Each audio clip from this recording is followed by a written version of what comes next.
Hi, I'm Kate Sanchez from But Why Though. It's a pleasure to meet you.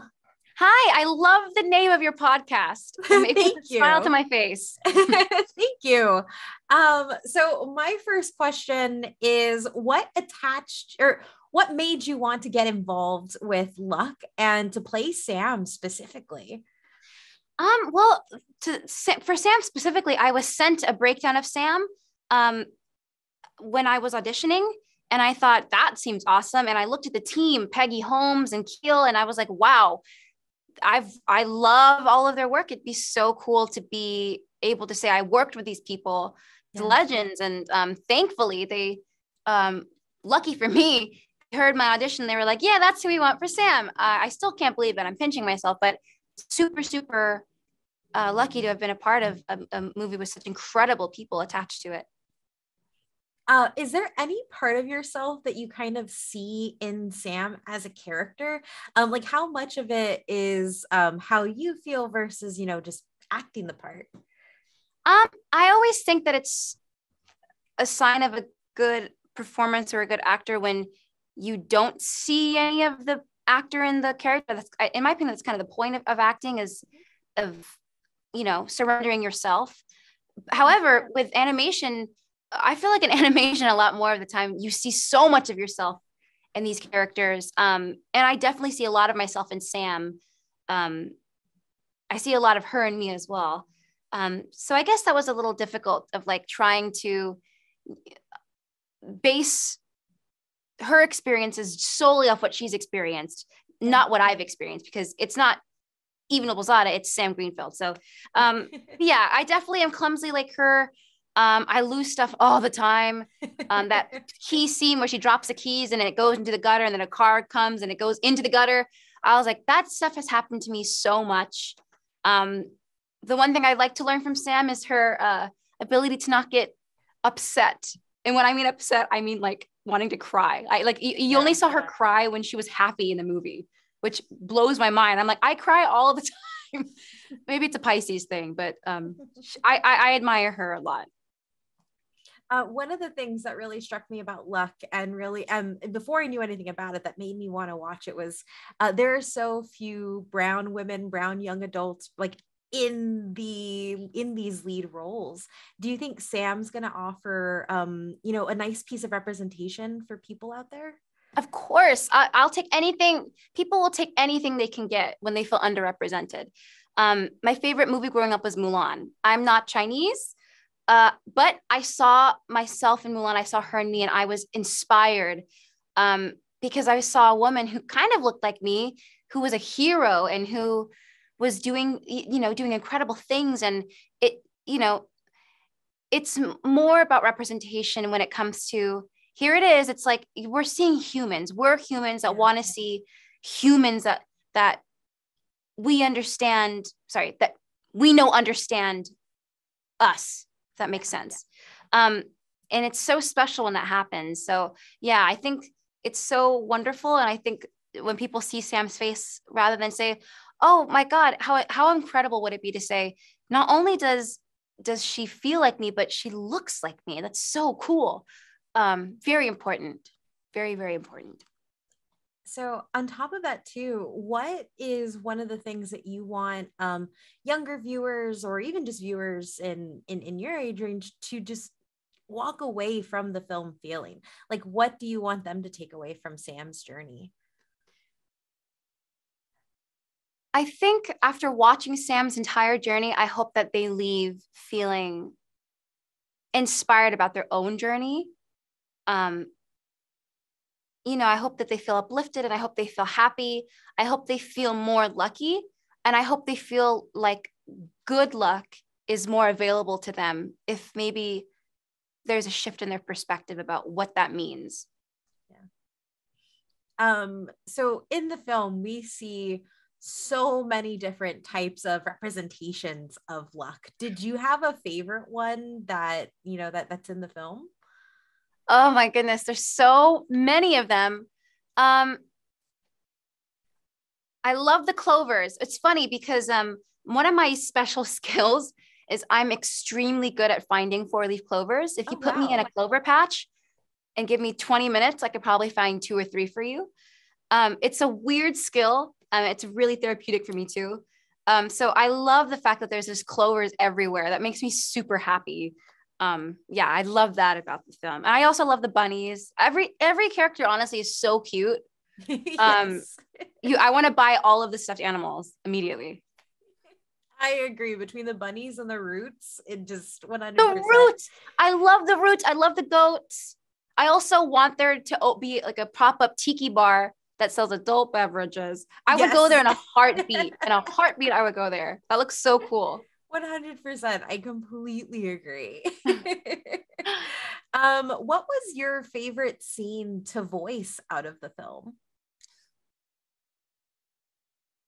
Oh man, there was a scene where they played what Jane had recorded for Babe as the dragon. And that was kind of surreal because I was like, oh my God, it's Jane Fonda's voice in my ear.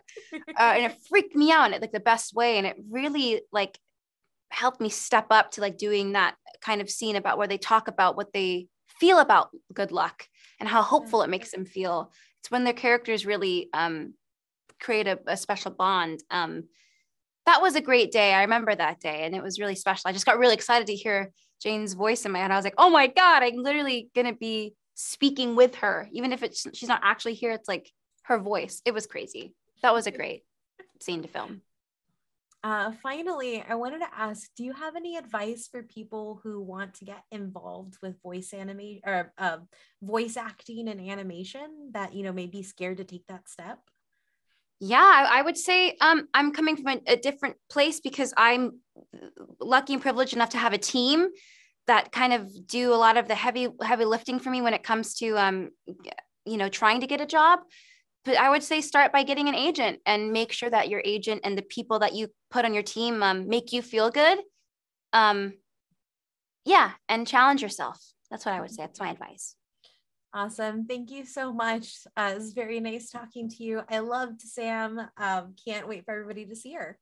Thank you so much. It was lovely to speak to you too. Have a wonderful rest of your day. Thank you. Bye. I'm really excited to talk to you today. My first question is about what connected you to the project? Like what inspired you to really sign on and get involved in this story? Oh yeah, that's such a great, hi. Hi. Yeah.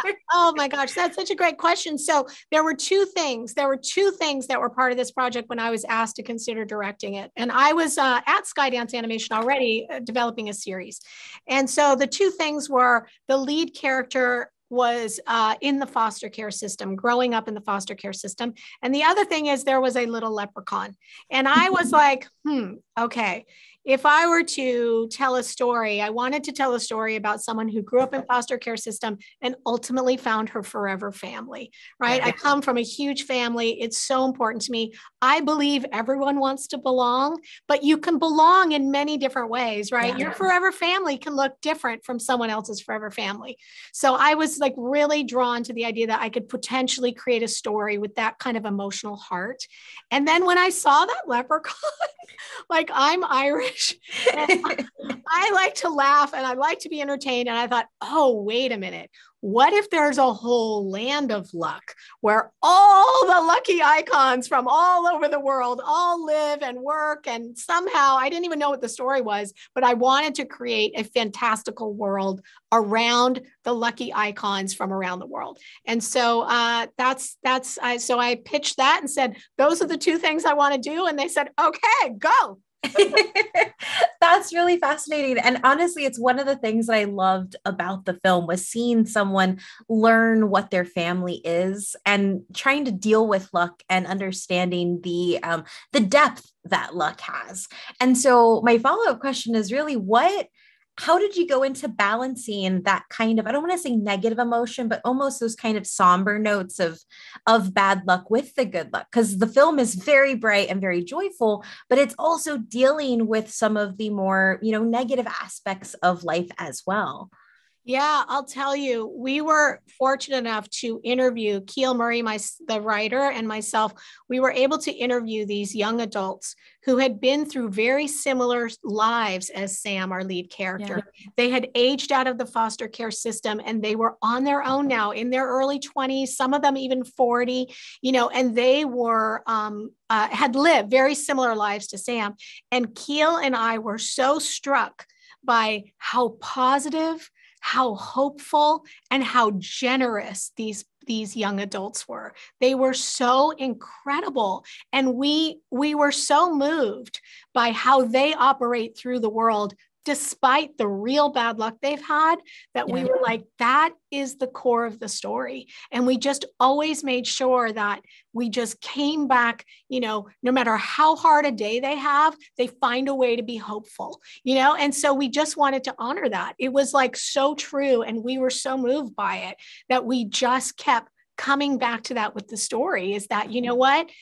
We're going to love Sam because she keeps going, You have your moment, you acknowledge it. It's not like those moments don't exist in your life, those bad moments, but you can acknowledge them and then you can try to move on to the next moment, So that's really how we did it.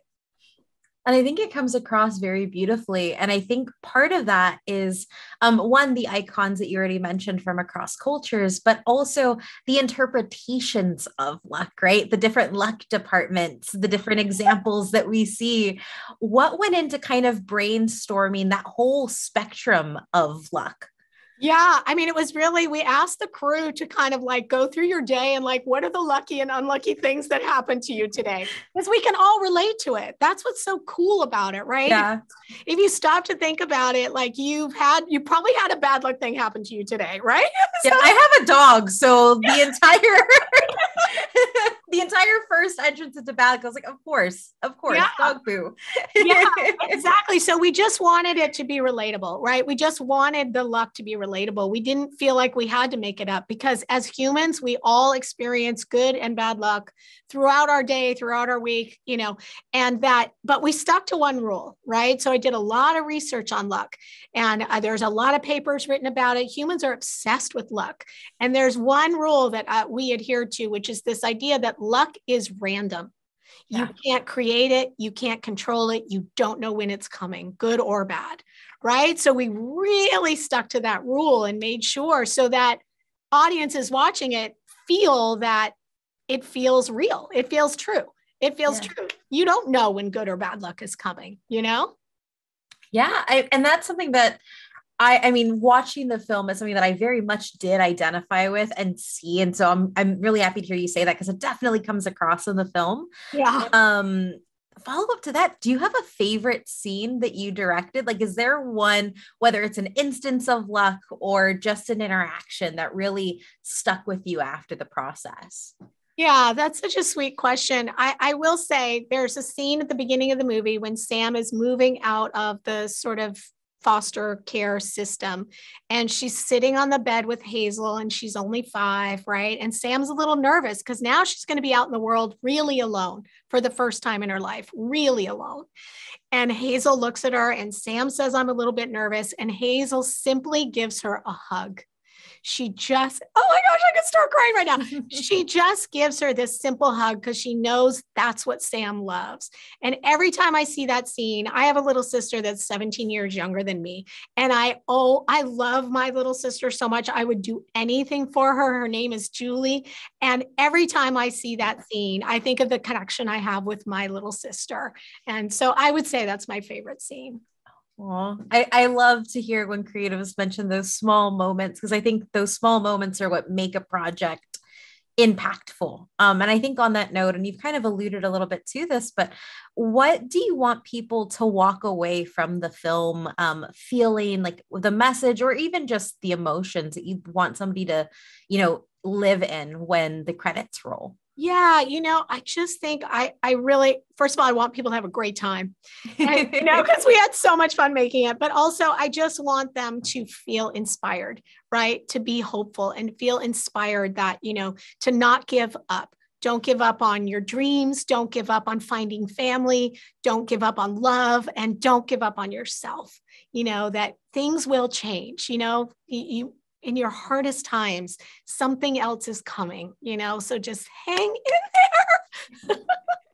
I think that's a beautiful message. I think my last question is going to be what went into researching the different luck icons, or the different, and kind of personifying them, like giving them voices and jobs and attitudes? What was that process like? Yeah, it was super fun. So the first week on the movie, when I decided I'm going to take this leprechaun and expand the world. So our research and development department at Skydance Animation had done a lot of research on luck icons around the world, the numbers, the colors, the characters.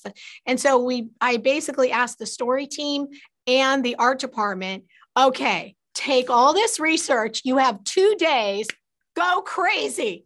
Create whatever you want.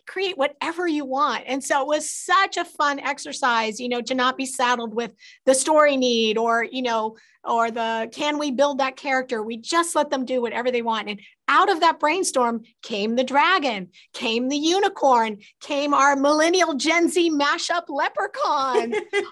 our bad luck Rudies came out of that exercise, where roots get into your pipes and they cause bad luck. And so it was like so fun to just basically unleash this amazing team of artists and see what they could come up with based on awesome research, right?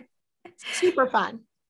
Awesome. Well, thank you so much for your time today, Peggy, and thank you for your work on luck. Thank you. Thanks so much. Bye.